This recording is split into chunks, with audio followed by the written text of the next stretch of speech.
Қайырлы күн, үшті әлемін бағындырушылар. Blender курсымыздың 5-ші сабағына қош келдіңіздер. Алдыңғы сабақта біз меш примитивтерін, яғни модельдеуді бастауға арналған негізгі фигуралармен, куб, сфера, цилиндр, тағы басқалармен таныстық. Өсінді қосу бастапқы параметрлерін қалай реттеуге болатынын үйрендік. Бүгін біз модельдеу процесіндегі ең негізгі, ең жиі қолданылатын және ең қуатты құралдардың біріне көшеміз. Бұл экструд, яғни экструдтау құралы. Экструдтау сөзінің өзі сығу, шығару деген мағынаны білдіреді. Бұл құралдың көмегімен біз объектінің белгілі бір бөлігін, жағын, қырын немесе төбесін сыртқа немесе ішке қарай созып жаңа геометрия жасай аламыз. Экструд құралын меңгеру қарапайым фигуралардан күрделі модельдер жасаудың алғашқы үлкен қадамы.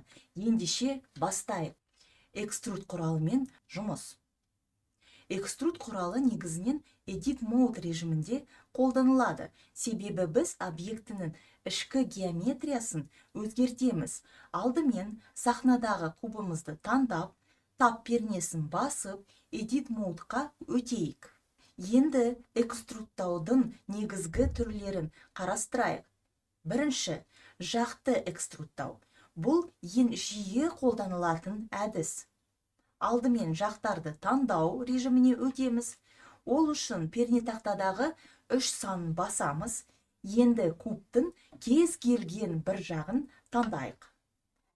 Сол жақ тінтуірмен басамыз.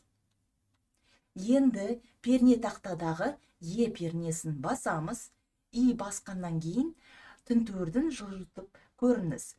Көрдіңіз бе? Таңдалған жақтан жаңа геометрия өсіп шықты. Тінтуірді жылжыту арқылы экструдтаудың биіктігін немесе ұзындығын реттейміз. Қажетті позицияға жеткенде сол жақ тінтуір батырмасымен бір рет басып әрекетті бекітеміз. Екінші, жақ таңдалып. Үшінші, экструдтау бағытын шектеу. Кейде экструдтау белгілі бір ось бойымен X, Y немесе Z ғана жасау керек болады. Бұл өте оңай. Жақты таңдаймыз. И пернесін басамыз. Содан кейін бірден қажетті осьтың пернесін басамыз. X, Y немесе Z. Мысалы Z пернесін бассақ, экструдтау тек тігінен жоғары немесе төмен жүзеге асады. Сол жақ батырмамен бекітеміз. Төртінші, экранда бүйір жақ таңдалып. Бесінші, ішке қарай экструдтау. Экструдтауды сыртқа қарай ғана емес, ішке қарай да жасауға болады. Жақты таңдаймыз. И пернесін басамыз. Тінтуірді объектінің ішіне қарай жылжытамыз. Сол жақ батырмамен бекітеміз. Бұл ойықтар немесе детальдар жасауға көмектеседі. Қырды экструдтау тек жақтарды ғана емес, қырларды да экструдтауға болады. Қырларды таңдау режиміне өтеміз. Бір немесе бірнеше қырды таңдаймыз. И пернесін басамыз. Тінтуірді жылжытамыз.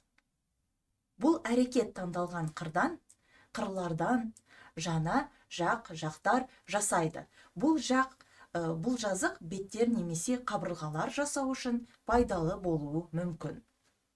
Сол жақ батырмамен бекітеміз. Төбені экструдтау. Дәл солай жеке төбелерді де экструдтауға болады. Төбелерді таңдау режиміне өтеміз. Бір немесе бірнеше төбені таңдаймыз.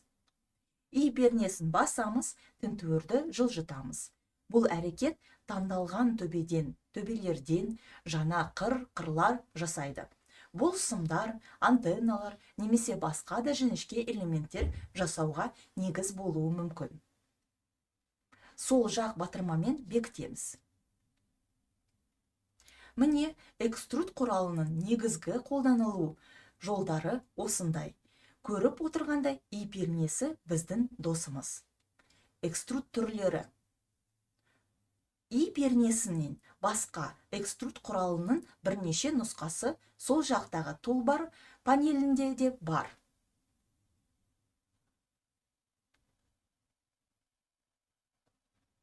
Егер тулбардағы экструд иконкасын басып тұрсақ бірнеше опция шығады. Экструд регион бұл біздің и пернесімен жасаған стандартты экструдтауымызбен бірдей жұмыс істейді. Extrude along normals. Бұл опция бірнеше жақты бірден таңдаған кезде пайдалы. Ол әрбір таңдалған жақты өзінің перпендикуляр бағыты нормалы бойынша экструдтауға тырысады.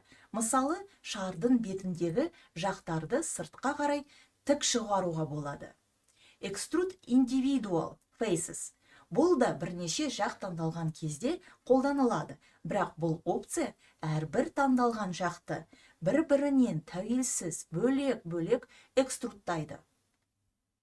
Әзірге біз негізінен и пернесін қолданатын боламыз, бірақ тулбарда осындай қосымша мүмкіндіктердің бар екенін білгеніңіз жөн.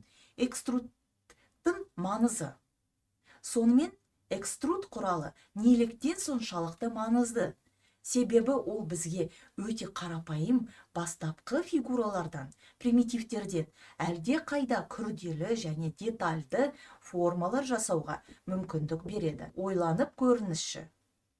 Кәдімгі кубтан бастап, оның жақтарын экструдтау арқылы біз ғимараттың негізгі пішінін, бөлмелерді, қабырғаларды жасай аламыз.